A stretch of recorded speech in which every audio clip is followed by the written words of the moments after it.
Hello students, नमस्कार। मैं हूं लेक्चरर हरी सिंह और आज आपको पढ़ा रहा हूं 10th क्लास की सोशल साइंस की हिस्ट्री का chapter number 2 nationalism in India. और उसका टॉपिक नंबर 3 है towards civil disobedience. Topic number 2 में पढ़ाया था मैंने आपको नॉन मूवमेंट्स। उसमें आपको मैंने पढ़ाया था नॉन कोऑपरेशन मूवमेंट। वो किस प्रकार से मैंने आपको पढ़ाया था कि भाई नॉन कोऑपरेशन मूवमेंट्स सिटीज़ के अंदर क्या था, विलेजेस के अंदर क्या था, और जो प्लांटेशन वाले थे, जो बागों के अंदर थे, उनके लिए क्या मतलब था, वो सब मैंने आपको अच्छी तरह पढ़ा दिया है। तो आज मैं पढ़ा रहा हूँ आपको सिविल डिसोबीडियंस। सिविल डिसोबीडियंस का मतलब है सिविल टुवार्ड्स सिविल डिसोबीडियंस, मतलब सविनय अवज्ञा आंदोलन।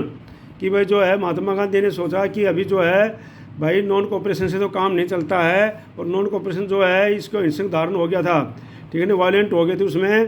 तो अब जो है उसको वापस लेकर के महात्मा गांधी ने सिविल डिसोबीडियंस चला दिया। मतलब जो है अंग्रेज़ों का जो भी आदेश आएंगे उनका हम उल्लंघन करेंगे, उनकी आज्ञा का पालन नहीं करेंगे। इसका अर्थ ये था सविनय अवज्ञा आंदोलन। तो ये है in February 1922 Mahatma Gandhi decided to withdraw the non cooperation movement. Mahatma Gandhi ने जो है फरवरी 1922 में नॉन कोऑपरेशन मूवमेंट को विड्रा करने का फैसला लिया। He felt the movement turning violent in many places and satyagrahi needed to be properly trained before they would be ready for mass struggle. उन्होंने महसूस किया कि भाई जो है ये मूवमेंट जो है वायलेंट धारण कर चुका है, मतलब हिंसक बन चुका है, और जो सत्याग्रही हैं उनको प्रॉपर जो है ट्रेन करने की ज़रूरत है एक बहुत बड़े लेवल पर जो है आंदोलन चलाने के से पहले। Within the Congress some leaders were by now tired of the mass struggles and wanted to the participate in election to the province council that had been set up by the government of India Act of 1919। अब जो क्या था कि दूसरी कहानी क्या थी कि भाई जो है कांग्रेस के कुछ नेता जो थे वो भी अब जो है नॉन कोऑपरेशन मूवमेंट करके थक चुके थे, और वो चाहते थे कि भाई जो है हम जो है जो गवर्नमेंट ने ये प्रोविंशियल काउंसिल जो सेटअप की है एक्ट 1919 के द्वारा, हम इसमें इलेक्शन के द्वारा इसके अंदर एंट्री करें और वहाँ पर जाएं, ठीक है नहीं। They felt that it was the important oppose British to policies within the council argues for reforms and also demonstrates for the councils were not truly democratic. अब वो कांग्रेस लीडर सोच रहे थे कि भाई हम जो है इस काउंसिल के अंदर जाएं और अंग्रेज़ों की काउंसिल में वहाँ पर बैठें और वहाँ पर इसका विरोध करें, अपोजिट करें, और उनको बताएं कि भाई ये जो काउंसिल आपने बनाई है डेमोक्रेटिक नहीं है, ये प्रॉपरली फुली डेमोक्रेटिक नहीं है। तो इस प्रकार से जो है वो चाहते थे, ठीक है नहीं। और उसमें क्या है, इसके CR Das and Motilal Nehru form the Swaraj Party within the Congress to argue for a return to council politics. क्या है, CR दास और मोतीलाल नेहरू ने जो है एक स्वराज पार्टी बनाई थी, और उसमें कहा था कि भाई ये जो है काउंसिल है इसको वापस लो, ठीक है नहीं। और ये कांग्रेस के उन्होंने स्वराज पार्टी बनाई थी। But the younger leaders like Jawaharlal Nehru and Subhash Chandra Bose pressed for more radical mass education and for full independence. लेकिन जो यंग लीडर थे जवाहरलाल नेहरू थे और उसके बाद में सुभाष चंद्र बोस थे, वो चाहते थे सुधार और अधिक सुधार चाहते थे, और वो बोलते थे कि पूरा तौर पर एक इकट्ठा विद्रोह किया जाएगा, एग्जिस्टेशन किया जाएगा, और पूरा का पूरा हमारे को इंडिपेंडेंस चाहिए, हमारे को पूरा देश स्वतंत्र चाहिए, हमारे को काउंसिल से कोई मतलब नहीं है, ठीक है नहीं, कि आप काउंसिल बना दो और आपका शासन रहे, तो इसमें हम खुश नहीं हैं। इस प्रकार के जो है वो चाह रहे थे। In such situation of the internal debate and dissension, two factors again shaped Indian politics toward the late 1920s। अब इन सभी सिचुएशन के कारण और इंटरनल डिबेट का कारण, अंतर्द्वंद का कारण क्या है, भारतीय राजनीति के अंदर परिप्रेक्ष्य में दो प्रकार की चीज़ें उभर करके आई थी। क्या थी, the first was the affect of the world wide economic depression. अब पहला प्रभाव क्या था कि भाई जो वर्ल्ड वाइड जो थी अर्थव्यवस्था जो थी वो ख़त्म हो गई थी, मतलब बिल्कुल ही अर्थव्यवस्था गिर गई थी। Agriculture prices began to fall from 1926 and collapsed after 1930।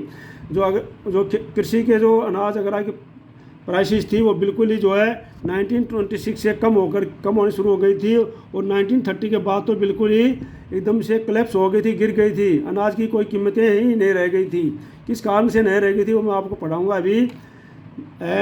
As the demand for agriculture goods fell, जो एग्रीकल्चर गुड्स की जो डिमांड कम हो गई थी, एंड एक्सपोर्ट डिक्लाइंड, और जो बाहर जाना अनाज था एक्सपोर्ट होना मना कर दिया था। Peasants found it difficult to sell their harvest and pay their revenue. किसान जो है अपना फसल को बेच नहीं पा रहे थे किसी भी प्रकार से, और वो जो है उनको बड़ी मुश्किल हो रही थी उनको अपना रेवेन्यू टैक्स चुकाने के लिए, और उनको खेती के जो है वो वापसी जो खेती ज़मीन के बदले में जो टैक्स उनको देना पड़ता था उसको चुकाने के लिए उनको फसलों को बहुत मुश्किल हो रहा था। By 1930 the countryside was in turmoil. तो जो है 1930 के उसमें कंट्री साइड के अंदर जो है बिल्कुल ही उथल पुथल चल गई थी। टर्मोल का मतलब है उथल पुथल होना, तो एकदम से देहात में बिल्कुल ही उथल पुथल होना शुरू हो गई थी। तो against the background the new Tory government in British constitution a statutory commission under Sir John Simon. अब क्या किया कि टोरी गवर्नमेंट का मतलब जो है कि वहाँ पर ब्रिटेन में जो टोरी जो उनके प्राइम मिनिस्टर होते थे तो उनकी जो गवर्नमेंट चल रही थी तो उसने क्या किया, एक कमीशन स्थापित कर दिया, और वो सर उसके थे अध्यक्षता कर रहे थे सर जॉन साइमन। तो सर जॉन साइमन की अध्यक्षता में एक कमीशन उन्होंने स्थापित किया, और set up in response to the nationalist movement, और ये इसकी जिम्मेवारी दी कि वे जो नेशनलिस्ट मूवमेंट हैं इनको सेटअप करना, इनके बारे में पता करना कि जो भारत के अंदर नेशनलिस्ट मूवमेंट चल रहे हैं उनके बारे में। और the commission was to look into the functioning of the constitutional system in India and suggest changes.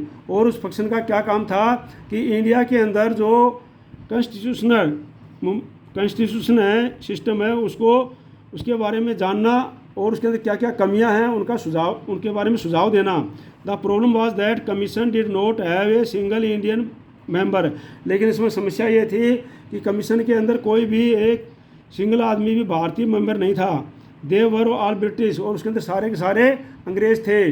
इस प्रकार से जो है when the Simon commission arrived in India in 1928, जब साइमन कमीशन इंडिया में 1928 में पहुंचा, it was greeted with the slogan go back Simon.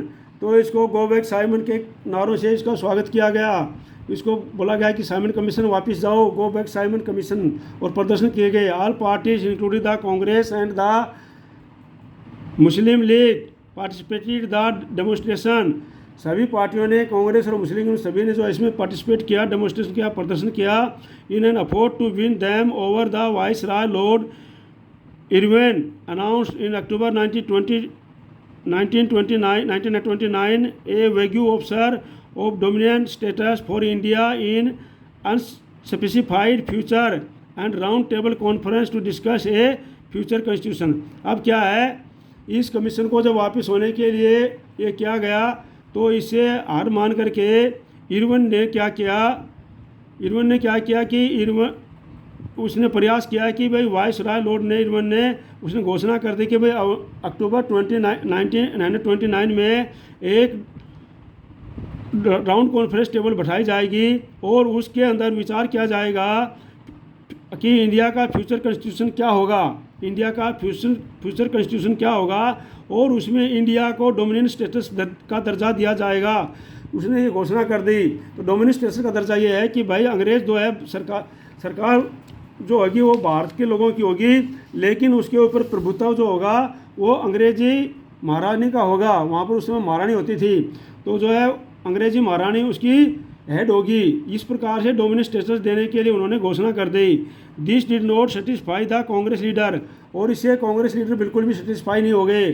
जो रेडिकल थे, जो रेडिकल मतलब सुधारवादी जो नेता थे विद इन द कांग्रेस के अंदर, जिनका लीड कर रहे थे सुधारवादी नेताओं को जो लीड कर रहे थे वो थे जवाहरलाल नेहरू एंड सुभाष चंद्र बोस, ये उनको लीड कर रहे थे। और उनका कहना था बिकेम मोर असर्टिव, और वो बहुत ही उग्र हो गए, ज़्यादा गुस्से हो गए। जो लिबरल नेता थे, जो उदारवादी नेता थे, एंड मॉडरेट नेता थे, तो मध्यम मार्ग के नेता थे, who were proposing the constitutional system with in the framework of British dominant gradually lost their influence. अब जो उदारवादी नेता जो और मध्यम मार्ग के नेता थे, वो उनका ये कहना था कि भाई ठीक है, ब्रिटिश डोमिनेंस के अंडर में भाई चाहे हमारा हेड ब्रिटिश का शासक, ब्रिटिश की महारानी रहे, लेकिन हमारी सरकार बननी चाहिए। तो उनका प्रभाव जो अभी कम हो गया। किसके कारण कम हो गया? क्योंकि जो रेडिकल नेता जो सुभाष चंद्र बोस और जवाहरलाल नेहरू ने उनका अपोज कर दिया। उन्होंने बोला नहीं, हमारे को पूर्ण स्वराज चाहिए, हमें को तो पूरी स्वतंत्रता चाहिए। इस प्रकार से जो उनका प्रभाव कम हो गया। इन दिसंबर 1929 under the presidency of Jawaharlal Nehru the Lahore Congress formulated the demand of पूर्ण स्वराज और फुल इंडिपेंडेंस फॉर इंडिया। अब क्या हुआ? दिसंबर 1929 में जो एक जवाहरलाल नेहरू के नेतृत्व में 1929 में जवाहरलाल नेहरू के नेतृत्व में क्या है, सभा हुई, जहाँ पर कहाँ पर है? लाहौर के अंदर, ठीक है नहीं। और वहाँ पर जो है सेलिब्रिटी, हाँ, Jawaharlal Nehru the Lahore Congress formulated the demand, और उन्होंने डिमांड किया है कि हमें को पूर्ण स्वराज चाहिए और full independence of India. Bharat को जो है पूर्ण स्वतंत्रता चाहिए, ना कि उनको डोमिनेंस स्टेटस नहीं चाहिए। It was declared that 26 January 1930 would be celebrated as the Independence Day. उन्होंने घोषणा कर दी कि 26 जनवरी 1930 को हम जो है इंडिपेंडेंस डे मनाएंगे। When people were to take please to struggle for complete independence, और लोग जो है यहाँ पर स्ट्रगल करेंगे कंप्लीट इंडिपेंडेंस के लिए, स्ट्रगल करेंगे पूरे के पूरी स्वतंत्रता के लिए, हम सब लोग स्ट्रगल करेंगे। ये जवाहरलाल नेहरू ने लाहौर में बताया। But the celebration attract by little attention, लेकिन इसकी तरफ कोई बहुत कम ध्यान गया लोगों का सेलिब्रेशन की तरफ। So Mahatma Gandhi had to find to way the relate the abstract idea of freedom to more concrete issue of everyday life. तब महात्मा गांधी ने सोचा कि भाई ये कहने सुनने से, खाली एक आइडिया देने से कुछ नहीं होगा, एब्स्ट्रैक्ट आइडिया से कुछ नहीं होगा, बल्कि हमारे को लोगों को इसके अंदर इन्वॉल्व करना पड़ेगा। और ये जो डेली टू डेली जो लाइफ है उसमें इसको इन्वॉल्व करना पड़ेगा, हमारी स्वतंत्रता को, तब जो जाकर के हमारे को स्वतंत्रता मिलेगी। अब क्या किया महात्मा गांधी ने? The salt march and civil disobedience movement. अब जो है महात्मा गांधी ने देखा कि भाई अब जो है ऐसे स्वतंत्रता मिलने वाली नहीं है हमारे को, तो उन्होंने क्या किया? साल्ट मार्च किया और सिविल डिसोबीडियंस मूवमेंट चलाया। सिविल डिसोबीडियंस मूवमेंट का मतलब है कि जो सरकार वहाँ पर कानून पास कर रही थी उनका विरोध करना, जो उनके अधिकारी आदेश देते थे, अंग्रेज़ों के अधिकारी, उनका किसी भी प्रकार से विरोध करने, इसका मतलब था। तो Mahatma Gandhi found in salt powerful symbol that could unite the nation. Mahatma Gandhi ने देखा कि भाई साल्ट एक ऐसा सिंबल है, जो एक ऐसा चिन्ह है जो कि पूरे नेशन को एक कर सकता है, पूरे राष्ट्र को एक कर सकता है। On 31 January 1930 he sent a letter to viceroy Irwin stating 11 demand. उन्होंने अपनी 11 डिमांड जो थी उनको रखते हुए वाइसराय के पास में क्या किया? एक लेटर भेजा 31 जनवरी 1930 को, और उसमें 11 डिमांडें लिखी उन्होंने। Some of these were of the general interest, कुछ तो एक आम लोगों के भले के लिए थी, और other were specific demand of different classes, और कुछ डिमांड थी और डिफरेंट क्लासेज, अलग अलग क्लासेज की डिमांड थी स्पेसिफिक, फ्रॉम जैसे इंडस्ट्रियल टू पीजेंट, किसानों से लेकर के उद्योगपतियों तक, ताकि सभी को एक यूनिट लाया जाए। The idea was to make the demand wide ranges, idea था कि डिमांडों को बहुत लंबे उस पर चला जाए, so that all classes within Indian society could identify with in them and everyone could be brought together in a united campaign. तो मेन मकसद यह था कि बस जो डिमांड है वो एक पूरे स्ट्रगल के रूप में हो, और सारे के सारे इंडियंस को, सभी क्लासों को, इंडियंस को एक यूनाइटेड कैंपेन के अंदर लाया जाए। The most stirring of all was the demand to abolish the salt tax. ज़्यादा से ज़्यादा तो थी वो मेन डिमांड ये थी कि भाई साल्ट टैक्स को ख़त्म किया जाना चाहिए। मेन डिमांड उसमें ये थी कि साल्ट टैक्स को, जो नमक के ऊपर जो टैक्स लग रहा था, उसको ख़त्म किया जाना चाहिए। Salt was something consumed by the rich and poor alike. Salt जो है पुअर और अमीरों के लिए, सबके लिए जो है कंज्यूम करने वाली चीज़ें, यूज करने वाली चीज़ है। And it was one of the most essential item of food, और ये जो है भोजन का मोस्ट एसेंशियल आइटम है। The tax on salt and the government monopoly over the production. Mahatma Gandhi declared revealed the most oppressive face to British rule. Tax के ऊपर salt के ऊपर टैक्स लगाना और नमक के ऊपर जो गवर्नमेंट का मोनोपोल अधिकार होना प्रोडक्शन के ऊपर, इसलिए महात्मा गांधी ने इसको डिक्लेयर कर दिया कि भाई ये इसके लिए हमारे को पूरा का पूरा जो ब्रिटिश रूल है हमारे को ऑप्रेसिव कर रहा है, और इसके अगेंस्ट में हम उसको रिविल्ड करेंगे, धरना प्रदर्शन करेंगे इसके अगेंस्ट में, और इसके अगेंस्ट में हम वो इसको कानून को नहीं मानेंगे। तो इस प्रकार से जो Mahatma Gandhi letter was in a way to ultimatum, और ये महात्मा गांधी का जो लेटर था ये अंग्रेज सरकार के लिए एक अल्टीमेटम था। If the demand were not fulfilled by 11 March, the letter stated the Congress would launch a civil disobedience campaign. अगर महात्मा गांधी ने बोल दिया था अगर ये डिमांडें नहीं मानी गई तो जो कांग्रेस है ये जो सिविल डिसोबीडियंस कैंपेन चलाएगी, एक आंदोलन चलाएगी, सविनय अवज्ञा आंदोलन को चलाएगी। Irwin was unwilling to negotiate, तो इरविन जो है इस पर बात करने के लिए इच्छुक नहीं था। सो महात्मा गांधी इन चीज़ों को मानने का इच्छुक नहीं था। So Mahatma Gandhi started his famous salt march accompanied by 78 of the trusted volunteers. इस प्रकार से महात्मा गांधी ने क्या किया, अपने विश्वास पात्र 78 जो विश्वास पात्र वॉलंटियर थे उनको लिया और उनके साथ में साल्ट मार्च यात्रा शुरू कर दी उन्होंने। The March was over 240 miles, ये जो मार्च था 240 मील लंबा था। From Gandhi Ashram in Sabarmati to Gujarati coastal town of Dandi, ये साबिर आश्रम जो था साबरमती से वहाँ से लेकर गुजराती कोस्टल ऑफ दांडी तक था। ये गुजरात के अंदर जो तट है, समुद्री तट है दांडी में, वहाँ तक ये मार्च करके जाना था। The volunteers walked for 24 days, volunteers ने जो है 24 डेज तक यात्रा की। अबाउट 10 माइल ए डे, और प्रतिदिन वो 10 मील एक दिन में यात्रा करते थे, और इस प्रकार से 24 दिन में उन्होंने 240 माइल्स यात्रा पूरी की। Thousands came to hear Mahatma Gandhi wherever he stopped, Mahatma Gandhi जहाँ भी कहीं रुकते थे हजारों जो है उनको सुनने के लिए आते थे। जब महात्मा गांधी वहाँ पर रुकते थे तो वहाँ पर भाषण देते थे, हजारों लोग वहाँ सुनने के लिए आते थे।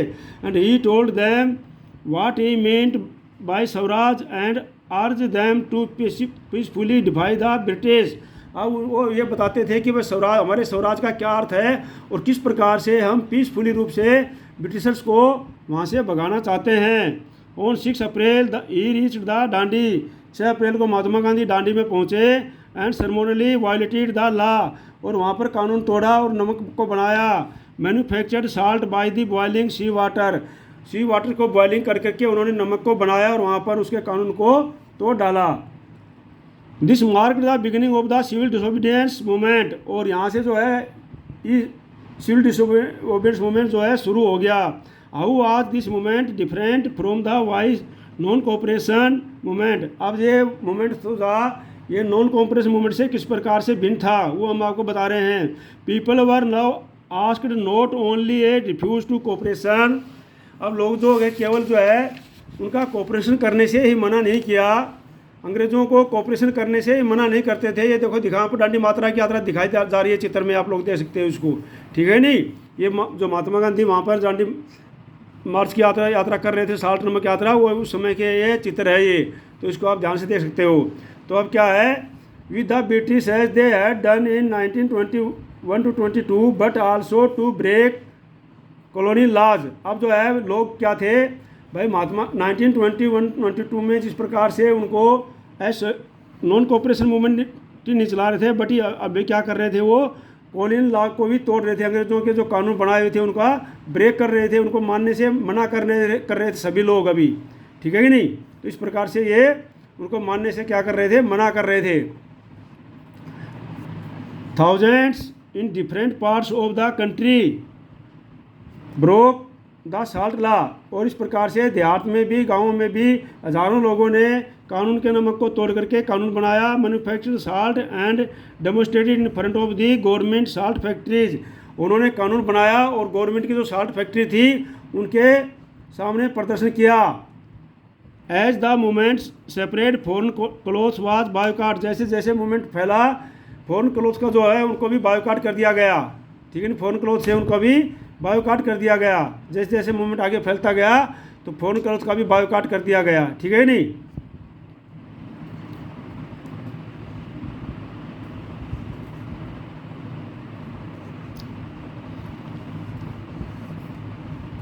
And liquid shops were picketed. और लिक्विड शॉप्स को पिकेट किया गया। मतलब पिकेट करने का मतलब है कि उनके जाने वाले रास्तों पर जो लोग खड़ा कर देते थे कि कोई भी लिक्विड शॉप में खरीदने के लिए नहीं जाएगा। पीजेंट्स रिफ्यूज टू पे रेवेन्यू एंड चौकीदारी टैक्स। किसानों ने रेवेन्यू और चौकीदारी टैक्स जो था उनके ऊपर लगता था उसको देने से मना कर दिया। Village official resigned. और गाँव के जो कर्मचारी थे अधिकारी थे उन्होंने सभी ने क्या कर दिया, रिजाइंड दे दिया। And in many places forest people violated forest law going into the result forest to collect wood and graze cattles. और बहुत से स्थानों पर जो है जो जंगलों के अंदर नज़दीक रहने वाले लोग थे उन्होंने फॉरेस्ट लॉ को तोड़ दिया। फॉरेस्ट लॉ ये था कि भाई कोई आदमी जंगल के अंदर से लकड़ी नहीं काटेगा और वहाँ पर पशु नहीं चराएगा। तो उन्होंने इसको ब्रेक कर दिया और वो जंगलों में जो रिजर्व जंगल थे वहाँ पर घुस गए और वहाँ से लकड़ी भी लेकर के आए और वहाँ से पशुओं को भी चराया। इस प्रकार से उन्होंने कानून को भंग किया। ठीक है नहीं।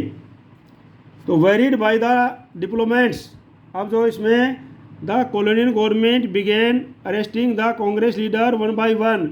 अब इससे चिंतित होकर के जो राजनेता थे कॉलोनियल गवर्नमेंट राजनेताओं से चिंतित होकर के कॉलोनियल गवर्नमेंट जो अंग्रेज सरकार थी उसने क्या किया, एक एक करके उनको अरेस्ट करना शुरू कर दिया जो लीडर्स कांग्रेस के लीडर थे उनको। This lead to violent clashes in many places. और इससे बहुत जगह पर फिर क्या है वायलेंट फैल गया, मतलब हिंसा फैल गई। When Abdul Ghaffar Khan a devoted disciple of the Mahatma Gandhi was arrested in April 1930। Angry crowd demonstrated in the streets of the Peshawar facing armoured cars and police firing. जब क्या हुआ कि भाई महात्मा गांधी ने को अरेस्ट कर लिया गया 1930 में। वैन अब्दुल गफर खान को जो duty discipline of Mahatma Gandhi का जो ड्यूटी डिसिप्लिन था उसको अरेस्ट कर लिया गया। अरेस्ट किया गया ये अब्दुल गफर को। ये महात्मा गांधी का एक बहुत ही सच्चा देशभक्त था, अनुयायी था उसका। उसको जो है अरेस्ट कर लिया गया। तो वाज अरेस्टेड इन अप्रैल 1930 में। तो क्या हुआ, एंग्री क्राउड्स डेमोस्ट्रेटेड। भीड़ ने प्रदर्शन किया, गुस्सा बीस ने इन स्ट्रीट्स ऑफ द पेशावर की गलियों में प्रदर्शन किया। And facing armoured cars and police firing. और जो आर्मर्ड कार थी मतलब जिनके ऊपर हथियारबंद टोली थी जिनके अंदर हथियार लिए हुए जो कारें घूम रही थी और पुलिस चल रही थी, उनका उन्होंने सामना किया। Many were killed. उसमें से बहुत से लोग मारे गए। A month later when Mahatma Gandhi himself was arrested industrial worker in Solapur attacked police post municipal building law courts and railway stations all structures that symbol British rule. अब क्या है, जब महात्मा गांधी को अरेस्ट कर लिया गया तो उसमें सोलापुर के अंदर इंडस्ट्रियल जो वर्कर थे उन्होंने पुलिस पोस्ट के ऊपर, म्यूनिसिपल बिल्डिंग जो नगर पालिका की बिल्डिंग थी उनके ऊपर, और जो कानून कोर्ट थे, लॉ कोर्ट थे उनके ऊपर, और रेलवे स्टेशन थे, सभी के ऊपर जो है अटैक कर दिया। जो ब्रिटिश सिंबल के जो ब्रिटिश सिम्बलाइज रूल के सिम्बलाइज थे, मतलब ब्रिटिश शासन जो उनको चला रहा था उनके सभी के ऊपर उन्होंने क्या कर दिया, अटैक कर दिया। A frightened government responded with the policy of brutal repression. अब गवर्नमेंट इससे डर गई और उसने और दमनकारी नीति अपनाई। Peaceful satyagraha were attacked. जो शांतिपूर्वक सत्याग्रह कर रहे थे उन पर अटैक कर दिया गया। वुमेन्स एंड चिल्ड्रन वर बिटन। औरतों और बच्चों को पीटा गया। And about 1 lakh people were arrested. और लगभग 1 लाख लोगों को अरेस्ट कर लिया गया।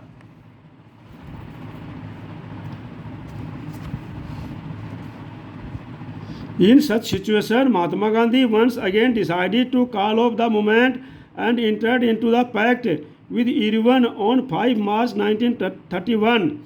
और इस प्रकार की सिचुएशन से महात्मा गांधी ने जो है उस मूवमेंट को कॉल ऑफ कर दिया, मतलब उसको वापस ले लिया और एक इरविन पैक्ट पे समझौते पे साइन किया। वो था इरविन पैक्ट, इरविन के बीच में वो एक पैक्ट समझौता महात्मा गांधी और इरविन के बीच में, वो 5 मार्च 1931 को समझौता हुआ। By this Gandhi Irwin pact, इस गांधी और इरविन पैक्ट समझौते के तहत Gandhi ji consented to participate in a round table conference.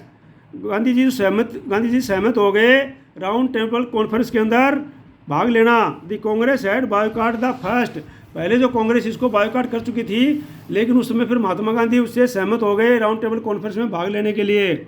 In London and the government agree to release the political prisoner, और जो इसके बदले में गवर्नमेंट ने, जो कांग्रेस सरकार थी उसने हमारे राजनेता थे, इंडियन राजनेता जो जेल में डाल दिए गए थे, उनको छोड़ने के लिए एग्री हो गई। In December 1931 Gandhi went to London on the conference. दिसंबर 1931 में गांधी जो है लंदन में कॉन्फ्रेंस में भाग लेने के लिए गए। But the negotiation broke down and he return disappointed, लेकिन तो वो समझौता था वो टूट गया और बातचीत तो टूट गई और जो है वो निराश होकर के वापस लौटे। Back in India he discovered that the government had begun a new cycle of the repression। India में लौटने के बाद में उन्होंने देखा है कि सरकार ने जो है एक नया तरीका अपना लिया है भारतीयों को दबाने का, दमन करने का। Ghaffar Khan and Jawaharlal Nehru were both in jail, Ghaffar Khan और जवाहरलाल नेहरू को जेल में डाल दिया गया था। The Congress had been declared illegal, और कांग्रेस को इलीगल पार्टी घोषित कर दिया गया था कि भाई कांग्रेस जो है इलीगल पार्टी है। And a series of measures had been imposed to prevent meeting, और मीटिंगों के ऊपर क्या कर दिया था, बैन लगा दिया गया था। डेमोन्स्ट्रेशन पर बैन लगा दिया गया था एंड बायकॉट कर दिया गया था इनको, मीटिंगों को। With great apprehension Mahatma Gandhi relaunch, इस प्रकार के बहुत दुखी होकर के महात्मा गांधी ने relaunch the civil disobedience movement, दोबारा से सिविल डिसोबिडियंस मूवमेंट को रीलॉन्च कर दिया, दोबारा से उन्होंने चालू कर दिया इसको। For over a year the movement continued but by 1934 it lost its momentum, 1 साल तक ये मूवमेंट चला, लेकिन 34 में ये जो है अपने धीमा पड़ गया ये। तो इस प्रकार से जो है मैंने आपको आज 2 चीज़ें पढ़ाई हैं। Towards of civil disobedience on क्या है, the short march and civil disobedience, तो इसको आपने याद करना है। और कल मैं आपको पढ़ाऊँगा हाउ पार्टिसिपेट ला मूवमेंट हाउ पार्टिसिपेंट्स द सादा मूवमेंट्स। इस प्रकार से कल मैं आपको ये 2 टॉपिक और पढ़ाऊँगा।